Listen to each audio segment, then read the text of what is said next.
I cannot go, that's what I fear most. It is my misery. I get Carsick all around them. Yeah, they when they're mad, they stab, kill this feeling before they get out.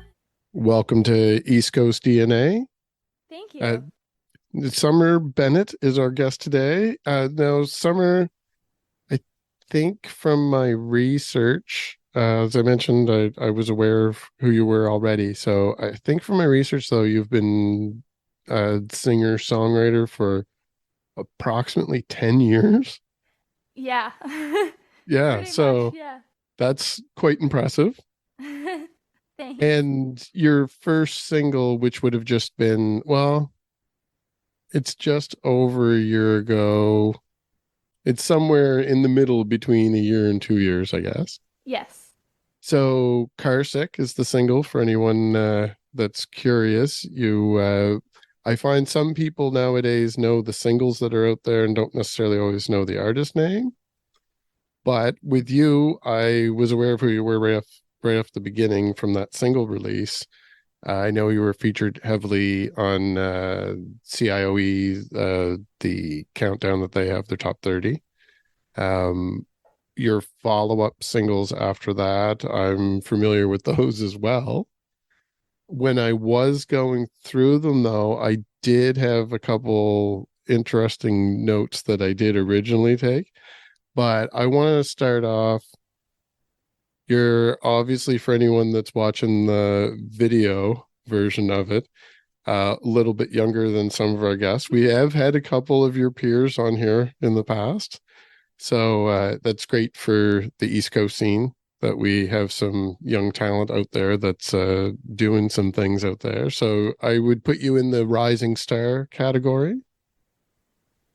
Where did you actually get your start? Being you would have been like around the age of 6 probably when you were getting into it. So a lot of people have different ways that they get introduced to an instrument or singing, but it sounds like in that time frame you were already writing songs or trying to begin composing something. So yeah, let's start right back there. Awesome. Right from the beginning. Yeah, so I've kind of my whole life have been surrounded by music. Like my entire family does it. So I already knew a whole lot in that way, and I've always been in lessons. Um, but what really got my start is I was a really massive fan of Justin Bieber, and I always tell the story because I was also a dancer, Okay. and so I saw him singing and dancing and putting these two into one as like a pop singer. And the moment he started doing that, I immediately said that's what I want to do because the two things I love the most are kind of into one. And so that's kind of when I first started writing music. I was literally 6 or 7, probably around that time when I was turning 7.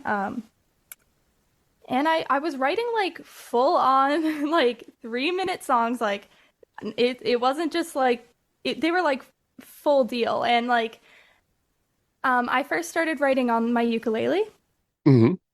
That was the first instrument I kind of went into for a really long time. And my parents didn't believe me that they were my own music because, you don't really see like really young kids just saying they write their own songs. And I think Mm-hmm. the funniest part is that they were all like breakup songs, but like, because like I only knew songs on like the radio to be, about love or about breakups and stuff. Obviously, I didn't really go through that at 7 years old, but that's kind of what I would write about.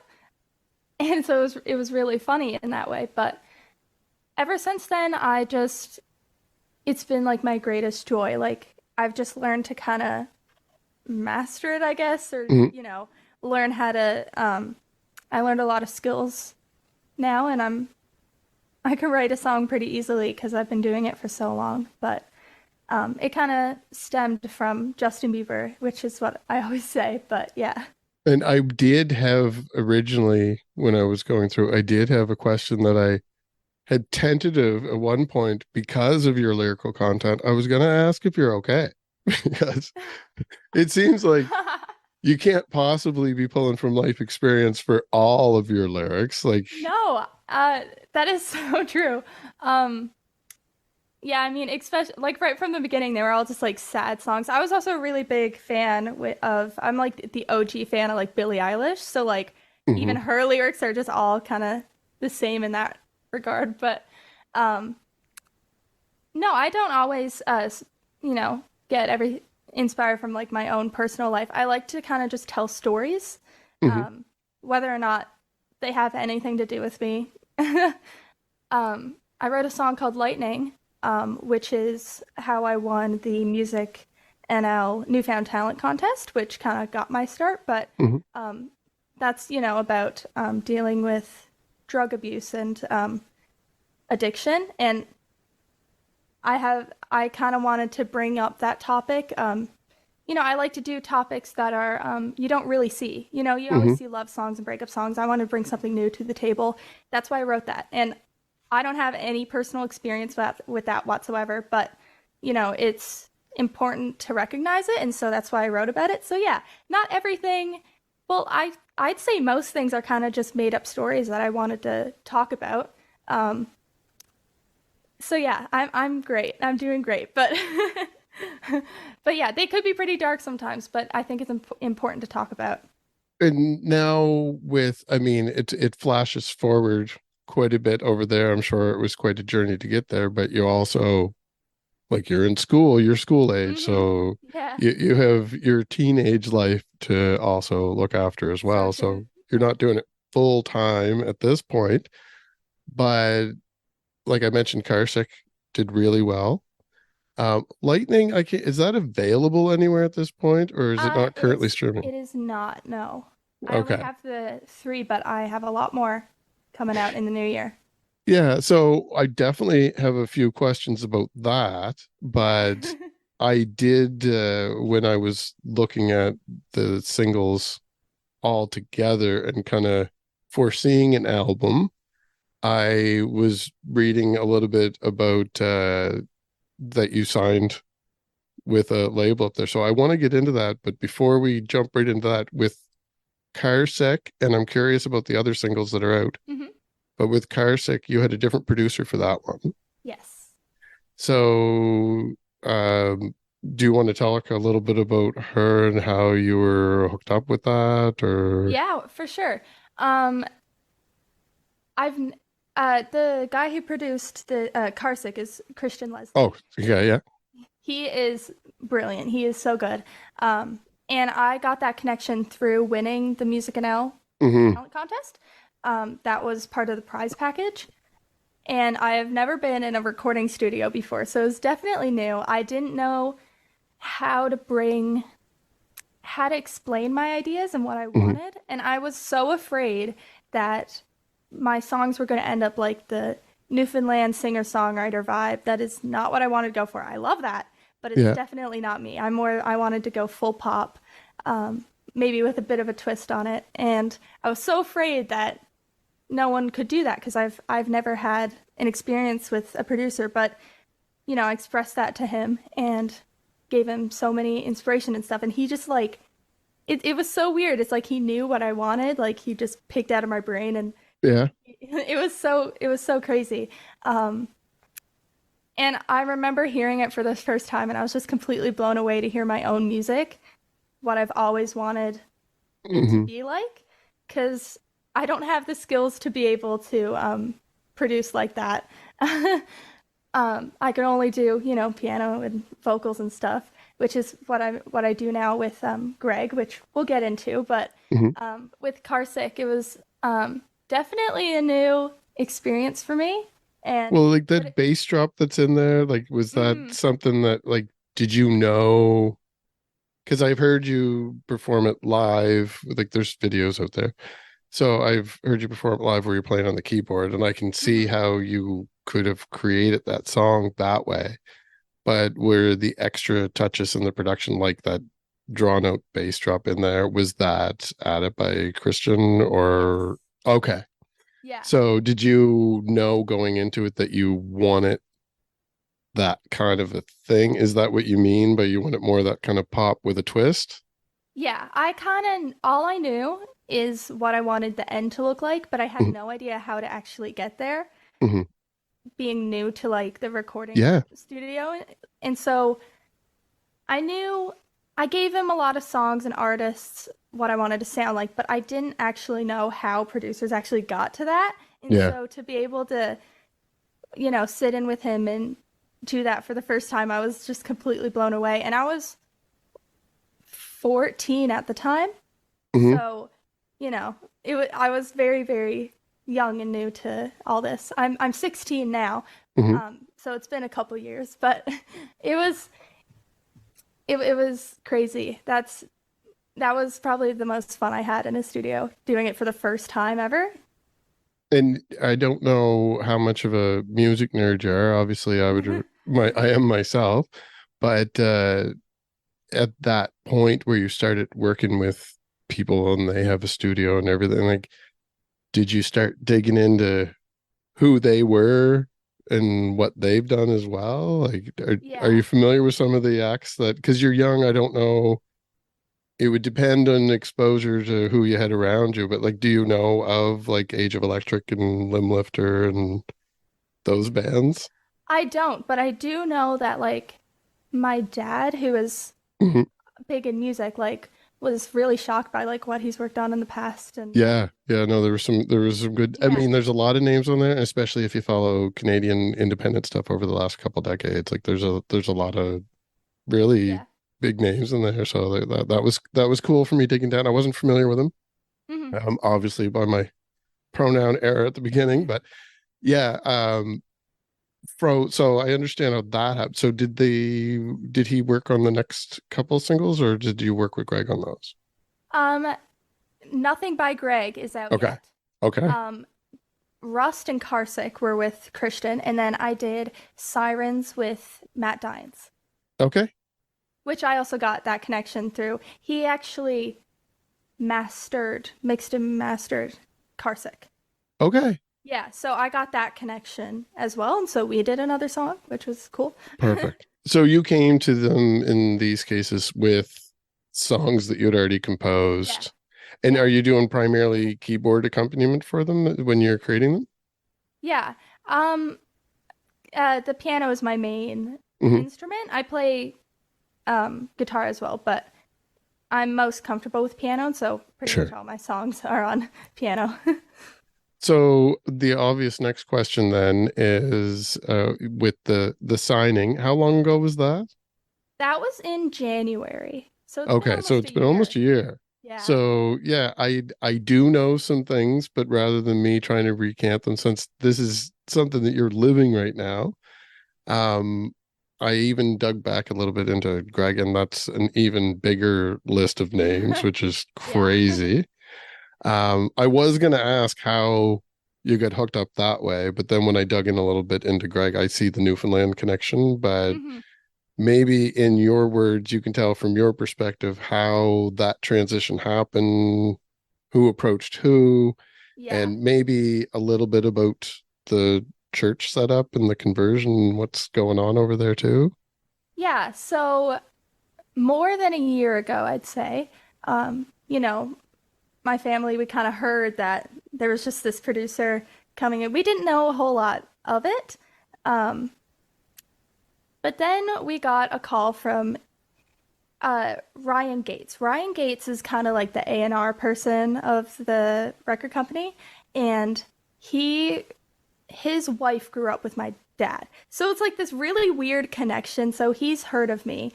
And he actually just called us. I think called my dad one night at like midnight, just on a random Tuesday. Like, it was so random, saying that there's this LA producer. Can you send me music? I'm going to send him your stuff. I don't know.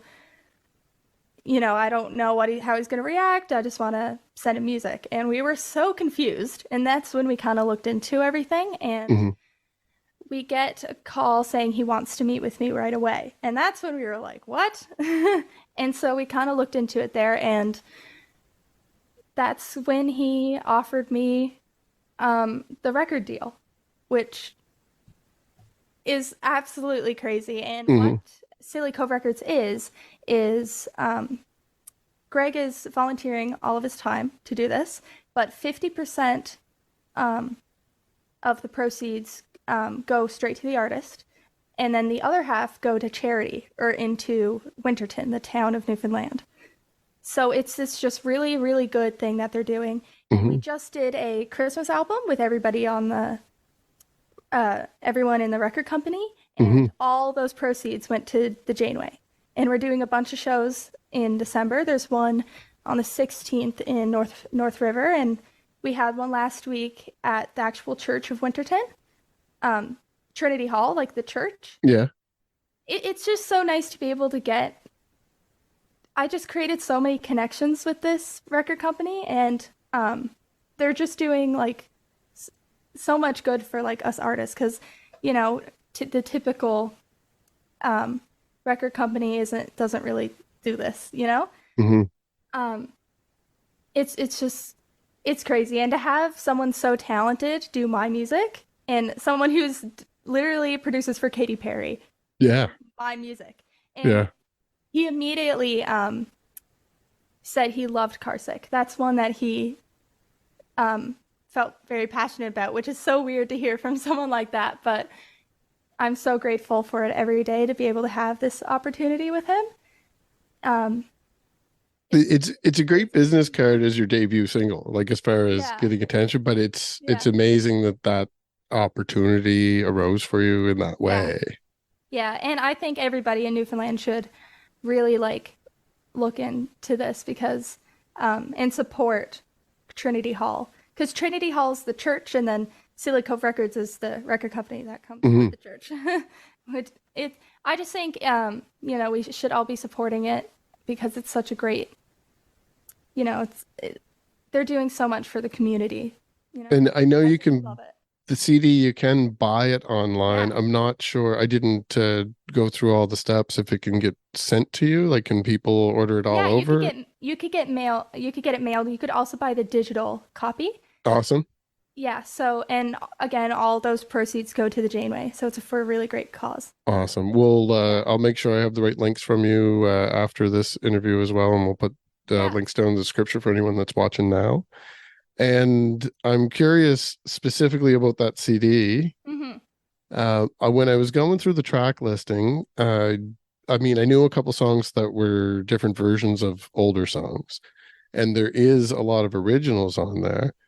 But when you were approached with that project, what made you decide, like, oh, I'm going to go with the option of writing a new Christmas song when you still are really early on in your career and only have a couple singles out there now? I mean, it's not a bad thing at all, but I'm curious. I would think, maybe this is why I'm not a musician and I don't play anything, but I would think that I'd be like, well, like, that's a lot of work for this one right now. Maybe I'll just do a song I'm already familiar with.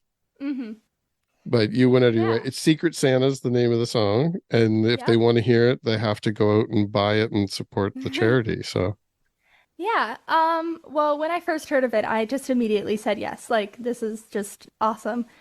And, they said you could do, a traditional, or you could write your own.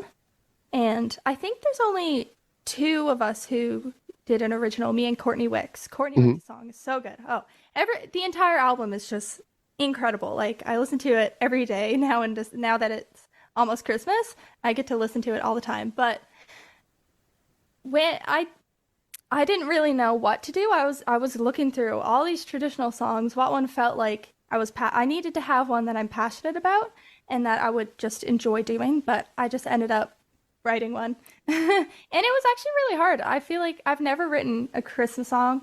And it was a challenge for me, but it was like a good challenge. It was, kind of stepping out of my comfort zone and stepping out of the box a little bit, because, having to write a happy Christmas song is nothing like writing a sad song that I typically do. So yeah, I was thinking that it almost like, this is a series of holiday episodes that I've done. So it's obviously been on my mind lately that artists a lot of times change their sound a lot to do a holiday theme song, or they take a traditional song and they do a variant of it that gives it their sound.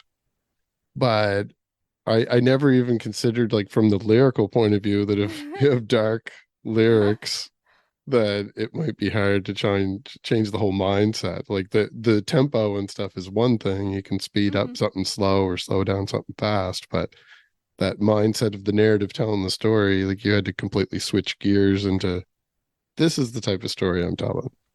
Yeah, it was definitely not my norm. Hmm. Yeah. So after this, like after the holidays, you will be going back into school, but like you have already alluded to the fact that there's other songs that you have. Yes. So is there follow-up singles coming? And more importantly, is there any performances coming up? Yeah, I'm performances. I'm not actually sure. I haven't really set up any for the new year, but there's Hmm. a lot in December. Hmm. But music releasing, I got a lot planned.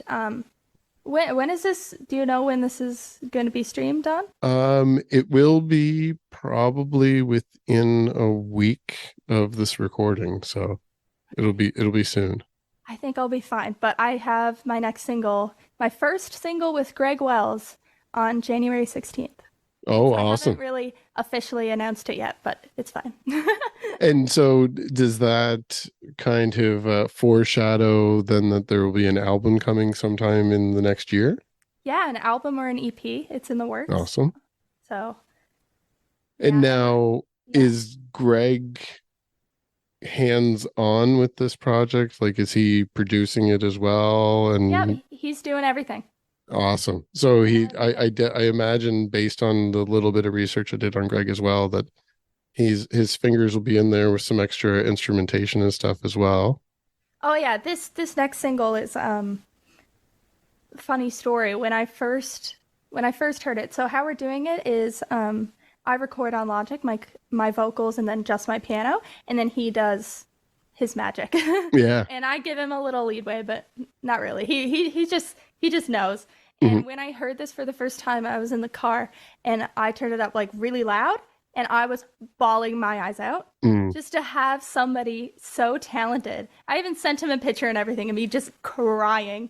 Um, just to have somebody so talented do something with my music and to hear what I've always wanted to do. Like, again, same with like Carsick, but like to just an extreme level, someone do something with my music that I've wanted to do since I was a kid. Hmm. To hear this just next level of like stuff that I wrote and I love. It was just crazy and I was literally bawling my eyes out because I loved it so much and I really hope everyone else does too cuz this one's a favorite of mine and it just means so much because of that. And Yeah. he just you just know he put so much work into it too and man, he's so good.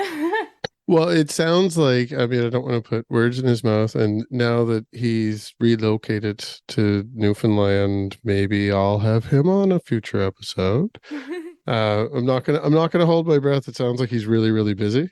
And it sounds like on both ends, from different perspectives for both of you, it's kind of a passion project because he's trying to build a music Yeah. community there and he's trying to provide a place for people to go as well to create.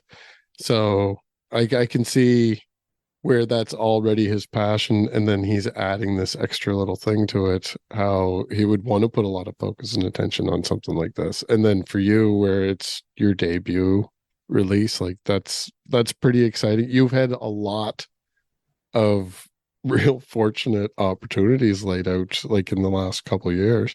So do you, I can imagine at your age, and I'm making assumptions here, that it's kind of like you got to deal with it as it comes and kind of make a plan on what's next as you go along. But where you have been focused on music for a decade, do you know in the next 2, 3 years, I imagine you're graduating high school.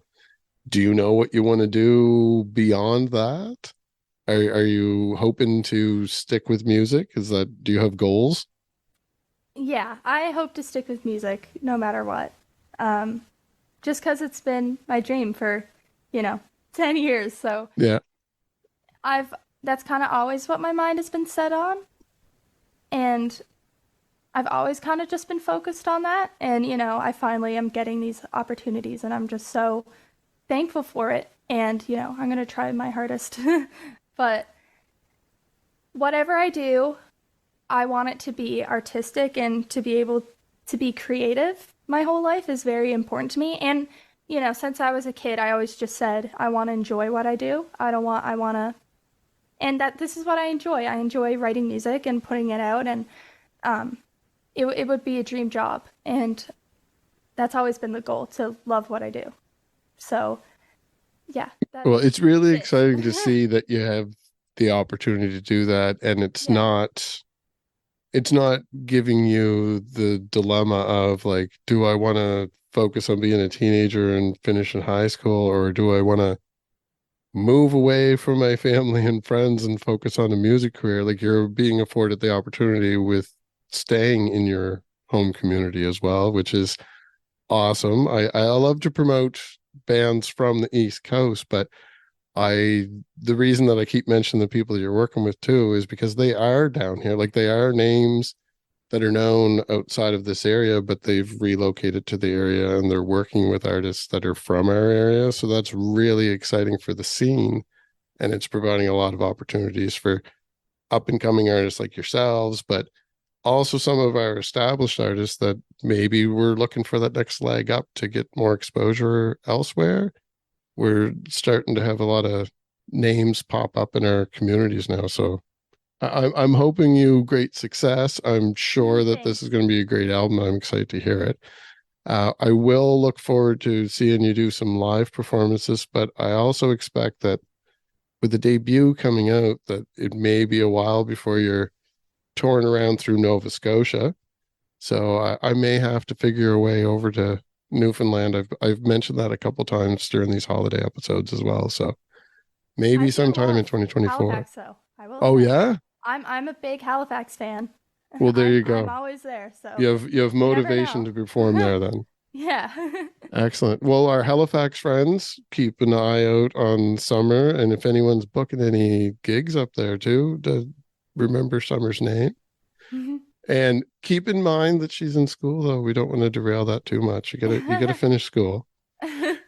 And in the new year, definitely when you're ready to start releasing some of that new material and you have some new things to announce, feel free to reach out to us again. We could do a revisit, or for sure. You're welcome to take advantage of some of our social media channels. I've been known to do some press releases for people as well. So keep us in mind in the future. And for anyone that's new to Summer Bennett, I don't want to put you on the spot and force you to give me the Christmas single that's being used to raise money for charity, but is there a song that you would like to play out with so that people could hear Summer Bennett?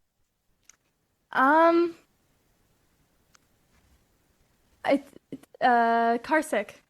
There you go. That was my start, and yeah, if you want to hear me for the first time, that's a great opening. Perfect. Yeah. And after they hear Carsick and fall in love with your music and they can't wait to hear the new album, where should they follow you? Like, you can stream it everywhere. I saw like you're on all the same streaming service that this podcast is on, and Spotify being one of the big ones, and Apple Music. But like, I've even seen like you got Napster and Deezer and everything down there too. Like, you're on everything. Yes. But where should people follow you to get updates outside of subscribing to East Coast DNA? Yeah, so my Instagram is probably the most important one. It's Summer Bennett Official. I think everything is Summer Bennett Official or Summer Bennett Music. So you could find me. I'm not that very easy to find. And there's a link tree as well, so I'll throw that also in the description for people. Yeah, you can find everything there. So perfect. Well, thank you very much. Thank you. And this is in with our holiday theme, but I will encourage people to click the link below and go out there and get a copy of the album, either on CD or digital. And subscribe to East Coast DNA if you haven't already, and follow Summer out there. And very excited to see what's to come in the new year. So hopefully we have a return visit. Yes. Thank you. Thanks again. Yeah. Bye.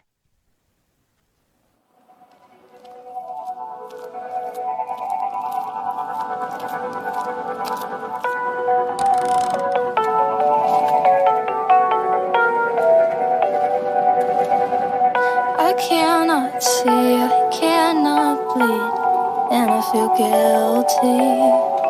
I cannot read what's underneath when I feel empty. Do you fear most the catacombs? Brings you anxiety. I cannot go, that's what I fear most. It is my misery. I get Carsick all around them. Yeah, they when they're mad, they stab, kill this feeling before they get out. My legs send me to the ground.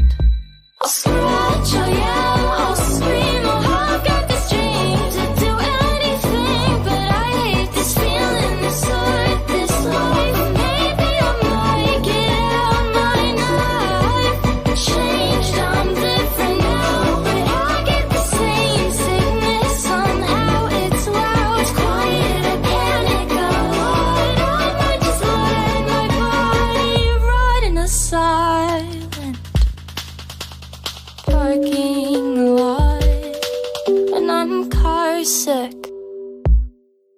The thought of them, the thought of when I would walk through the halls, the pain of sentence I surrender and I withdraw. I get carsick all around you, acting like you got a clue. Who knew? Kill this feeling before it gets in. No matter how much pain I get, I'm a mess, I'm obsessed. The reject, car is wrecked if I correct. Paint a leg, plastic engine, no wonder we had no connection. Did I mention, oh did I mention?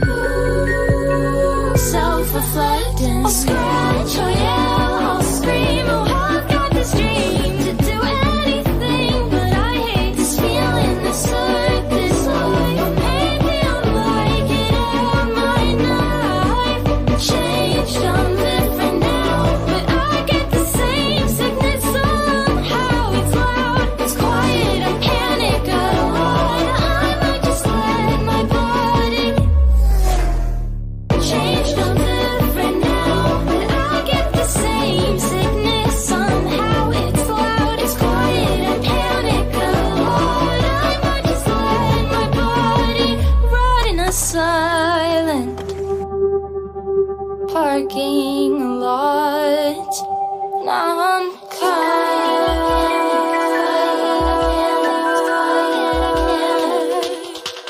sick.